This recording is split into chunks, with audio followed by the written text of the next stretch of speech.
I'm sitting in Rosie's Roadside Café, the kind of place where the coffee's always bitter and the air smells like grease and regret. It's a sweltering Tuesday afternoon, the kind that makes your shirt cling to your back like a second skin. The diner's checkered floor is scuffed from years of boots and dreams, and the jukebox in the corner hums an old Johnny Cash tune, barely audible over the clatter of plates and the chatter of small-town folks. My army cap, faded and frayed from years of wear, sits on the table next to my calloused hands, hands that once held a rifle in the jungles of Vietnam, now just holding on to memories. I'm 72, and every creak in my bones reminds me of the battles I fought, both overseas and back home. Across from me, in a wobbly booth, a young mother wrestles with her toddler, a little boy with big brown eyes and a wail that could wake the dead. She's frazzled, her hair falling out of a messy bun, her hands juggling a spilled sippy cup and a half-eaten plate of fries. The kid's crying like the world's ending, and I feel that familiar tug in my chest. Memories of my own grandson, now grown, who used to light up when I'd tell him stories. So I lean over, my knees protesting, and pull a worn toy soldier from my jacket pocket. It's a cheap plastic thing, chipped paint and all, but it's been with me since my son was a boy. "Hey, little man," I say, my voice rough but warm. "This soldier's seen some tough days, just like me. Want to hold him for a bit?" The boy's cries hiccup into silence, and he grabs the toy, his tiny fingers clutching it like a lifeline. His mother looks at me, her eyes softening with gratitude. "Thank you," she whispers, and I nod, feeling a flicker of pride. It's a small thing, but small things matter when the world feels heavy. The moment doesn't last. I catch the eye of the waitress, Tara, a young woman with a sharp jaw and a glare that could cut glass. She's been darting around, snapping at customers like they're an inconvenience. I've seen her type before, folks who think the world owes them something, but they don't owe it back. I raise a hand, polite as always, and say, "Ma'am, could I get a glass of water, please? Just waiting on my pension check to clear before I order." My voice is steady, but inside, I'm bracing myself. I've been here before, in diners and bus stops and VA offices, where a simple request turns into a battle. Tara stops dead in her tracks, her sneakers squeaking on the floor. She crosses her arms, her name tag glinting under the flickering fluorescent lights. "Water?" she says, her voice dripping with scorn. "You think this is some kind of free watering hole? We don't serve people who just sit here taking up space." Her eyes flick to my army cap and her lip curls. Especially not old guys who think they're heroes because they wore a uniform a lifetime ago. The words hit me like a slap, sharp and stinging. The diner goes quiet, forks pausing midair, heads turning. The mother across from me gasps, her hand tightening on her son's toy soldier. I feel my face burn, not with anger yet, but with that old, familiar shame, the kind I felt when I came home from Vietnam to whispers of baby killer and cold stares. I swallow hard, my throat dry as sandpaper. "Ma'am," I say, keeping my voice even. "I served this country, lost friends, carried scars you can't see. I'm not asking for a handout, just a glass of water." My hands tremble under the table, but I keep them hidden. I've learned to hide a lot over the years. Pain, fear, the weight of being forgotten. Tara snorts, loud enough for the whole diner to hear. "Served? That was, what, 50 years ago? Nobody cares, old man. Go beg somewhere else." She turns on her heel, her ponytail swinging like a dismissal, and struts back to the counter. The silence in the diner breaks, replaced by murmurs of shock and disapproval. A guy in a delivery uniform at the counter pulls out his phone, his fingers moving fast, recording the whole thing. "This ain't right," he mutters, loud enough for me to hear. Inside, I'm a mess. Part of me wants to shrink, to grab my cap and walk out, to let this be just another scar to carry. I've spent decades swallowing my pride, telling myself it's easier to stay quiet. But another part of me, the part that survived ambushes and betrayal, stirs. I didn't fight for this country to be treated like dirt in a place I'd been coming to for years. The mother, her name's Maria, I learn later, leans over, her eyes fierce. "That was disgusting," she says. "I'm calling my cousin, he's a reporter. They can't treat you like this." I shake my head, unsure. "I don't want trouble," I say, but my voice wavers. Trouble's already found me. The diner's door chimes and a man steps in, tall and broad-shouldered, wearing a suit that looks out of place among the denim and flannel. He slides into a corner booth, his face half hidden by shadows, but I don't pay him much mind.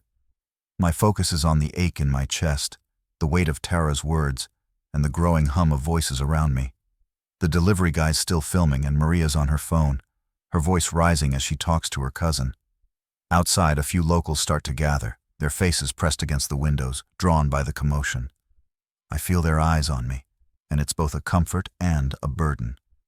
I'm not just James Callahan anymore. I'm a symbol of something bigger, and that scares me as much as it fuels me. The manager, a wiry guy named Greg with a permanent scowl, storms out from the kitchen, his apron stained with grease. He zeroes in on me, his finger jabbing the air. "You causing a scene, old man?" he snaps.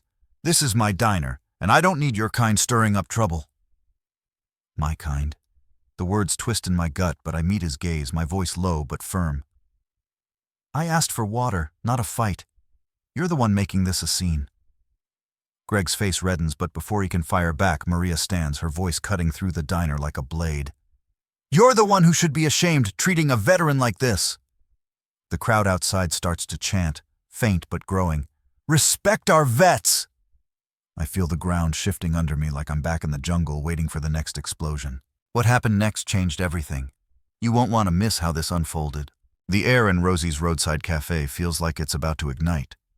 The hum of the jukebox has faded, drowned out by the rising voices inside and the growing chant of "Respect our vets" from the crowd outside. I'm still in my booth, my army cap back on my head, its frayed brim a reminder of battles fought and forgotten. My hands are steady now, but my heart's pounding like I'm back in the jungle waiting for the next ambush. Tara's words, calling me a freeloader, dismissing my service, still burn, and Greg's accusation that I'm stirring up trouble hangs heavy. I'm not here to start a war, but it seems one's found me anyway. Maria, the young mother who saw the whole thing, is still by my side, her phone pressed to her ear as she talks fast to her cousin, the reporter. "Carlos, you need to get here now," she says, her voice sharp with urgency. "This diner's a disgrace, humiliating a veteran like this." She glances at me, her eyes fierce but kind, like she's ready to go to battle for me. I want to tell her to let it go, that I've faced worse than a rude waitress and a bully manager, but the words stick in my throat. I've spent too many years swallowing my pride, telling myself it's easier to stay quiet, but looking at Maria, at the delivery guy still filming with his phone, at the faces peering through the diner's windows, I feel something shift. A spark of defiance I haven't felt since I was a young soldier. Outside, the crowd's growing. Maybe a dozen folks now holding makeshift signs scrawled with marker, "Honor our veterans" and "No more disrespect." I catch a glimpse of a young woman, college-aged, with a braid and a fire in her eyes, live streaming the scene on her phone. "This is Rosie's Roadside Café, where they just humiliated a Vietnam vet for asking for water," she says, her voice shaking with anger. "This is what veterans face every day." Her name's Aisha, I learn later, and her live stream's already pulling in hundreds of viewers. The delivery guy, whose name tag reads Jamal, leans over to me, his voice low. "That video I took? It's going viral, sir. Thousands of views already. People are pissed." I nod, unsure what to make of it. I'm just a guy who wanted a glass of water, and now I'm the center of a storm. Greg, the manager, is losing it. His face is red as a beet, and he's pacing behind the counter, his phone buzzing like an angry hornet. "Corporate's gonna have my head for this," he mutters, glaring at me like I'm the one who set the place on fire. He storms over, his greasy apron flapping, and jabs a finger in my face. "You happy now, old man? You and your little fan club out there are ruining my business." His voice is loud enough to turn heads, and the few customers still eating pause, their forks hovering. I meet his gaze, my jaw tight. "I didn't ask for this," I say, my voice low but steady. "I asked for water. You and your waitress made it about my service, my age, my worth. That's on you." Greg's eyes narrow, but before he can fire back, Maria jumps in, her voice like a whip. "You're the one who should be ashamed, treating a hero like he's nothing. You think you can bully him because he's old?" The diner's a powder keg now. A few regulars, folks I've seen here for years, start murmuring in my defense. "Jim's a good man," says an older woman with a cane, her voice trembling but firm. "You ought to be proud to serve him." Another guy, a trucker with a beard like steel wool, slams his coffee mug down. "This place is a disgrace." Tara, the waitress, hovers near the counter, her earlier swagger gone. She looks pale, her eyes darting between Greg and the crowd outside. I almost feel sorry for her, almost. But then I remember her sneer, her words about old guys who think they're heroes, and the pity fades. I've faced worse than her, but it doesn't make the sting any less real. Inside, I'm wrestling with myself. Part of me wants to walk out, to leave this mess behind and go back to my quiet life. I've spent decades avoiding fights like this, convincing myself that staying invisible is safer. But another part of me, the part that carried a wounded buddy through a firefight, refuses to back down. These people, Maria, Jamal, Aisha, the folks outside, are standing up for me, for every veteran who's been spit on or ignored. I can't let them down. But doubt creeps in, cold and heavy. What if this blows up and nothing changes? What if I'm just an old fool making a scene? The crowd outside swells, their chants louder now, vibrating through the diner's walls. Aisha's live stream catches the eye of a local veterans group, and I overhear someone say they're organizing more people to show up. "This ain't just about Jim," Aisha says into her phone, her voice carrying to the crowd. "It's about every veteran who's been disrespected." I feel a lump in my throat, a mix of pride and fear. This is bigger than me now, and that's both a comfort and a weight. Maria hangs up her phone, her face lit with determination. "Carlos is on his way with a news crew," she says. "This place is about to answer for what they did." Greg's not done, though. He storms to the diner's door, flinging it open so hard the bell nearly breaks. "Get off my property!" he shouts at the crowd, his voice cracking. "I'll call the cops, I swear!" The threat only fires them up more, and the chants grow louder, angrier. Aisha turns her phone toward Greg, capturing his outburst for the world to see. I catch a glimpse of that man in the suit, the one who came in earlier, still sitting in his corner booth. His eyes are sharp, taking in every detail, but he hasn't said a word. Something about him feels familiar, like the calm before a storm, but I push the thought aside. My focus is on Greg, on Tara, on the injustice that's turned this diner into a battlefield. The air's thick with tension, and I feel it pressing down on me.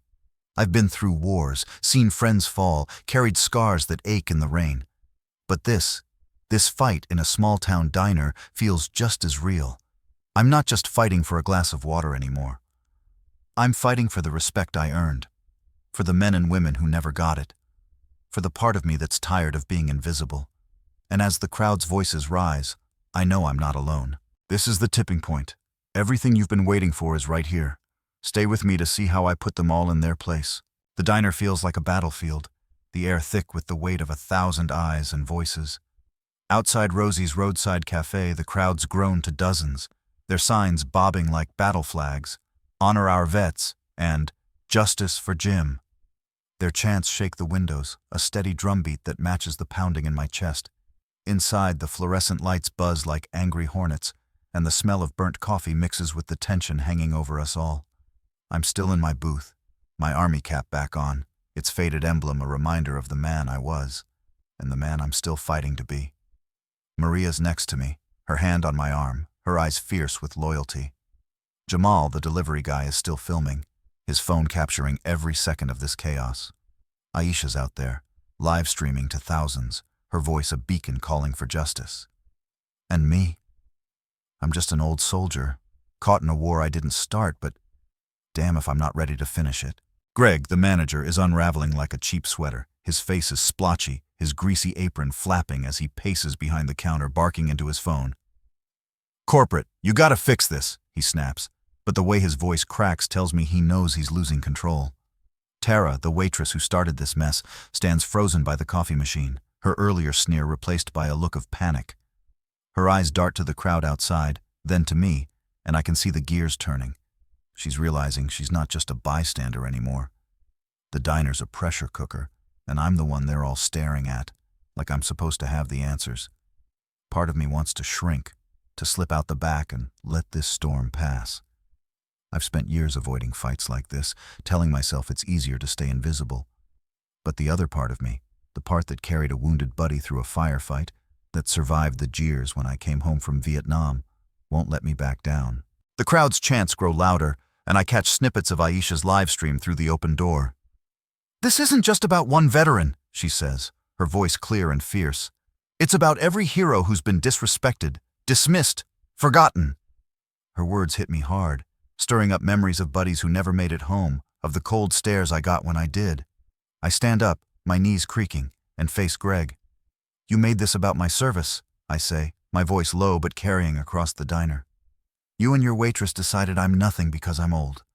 Because I fought in a war you can't even imagine. I didn't ask for a parade, just a glass of water. But you took my dignity, and that's something I won't let go. The room goes quiet, every eye on me. Maria nods, her jaw tight, and Jamal gives me a look that says, "Keep going, sir." Even the regulars, folks I've known for years, are watching, some with tears in their eyes. Greg snaps. He storms over, his finger jabbing the air like a bayonet. "You think you're some kind of hero, old man? This is my diner and you're killing my business." His voice is shrill, desperate, and the crowd outside boos, their voices rattling the windows. Before I can respond, Maria's on her feet, her voice like a gunshot. "You're the one killing this place, treating a veteran like trash. You're done, Greg."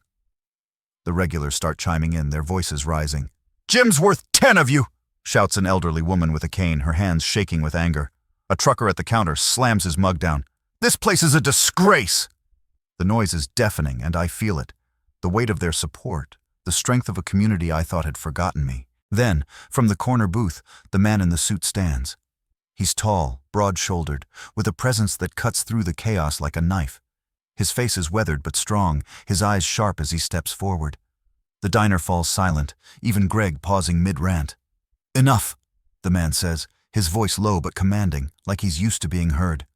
"I've watched this circus long enough. My name's Colonel Marcus Reed, retired Vietnam. I served with men like Jim, men who gave everything and asked for nothing. You," he points at Greg, then Tara, "you disrespected a brother-in-arms, humiliated a customer, and turned this diner into a disgrace." My heart skips. A colonel? Here? I don't know him, but his words hit me like a lifeline, pulling me back to the soldier I used to be. Marcus steps closer, his eyes locked on Greg. "I own Reed Enterprises. 10 minutes ago I called your corporate office. As of now, I own this diner." The room gasps, a collective intake of breath that sucks the air out of the place. Greg's jaw drops, his phone slipping from his hand to clatter on the counter. Tara's eyes widen, her hands trembling. Marcus turns to me, his voice softening but still firm. "Jim, you're welcome here anytime. Your meals are on the house, for life. This place will be a haven for veterans, for community, for respect." The crowd inside erupts in cheers, and the ones outside join in, their voices shaking the walls. Aisha's live stream captures it all, and I can hear her shouting, "This is justice," as thousands watch online. I'm frozen, my mind racing. This is more than I ever expected, more than I dared hope for. But the fight's not over. I turn to Tara, who's still standing by the counter, her face pale. "I was wrong," she says, her voice barely above a whisper. "I didn't understand what you've been through. I'm sorry."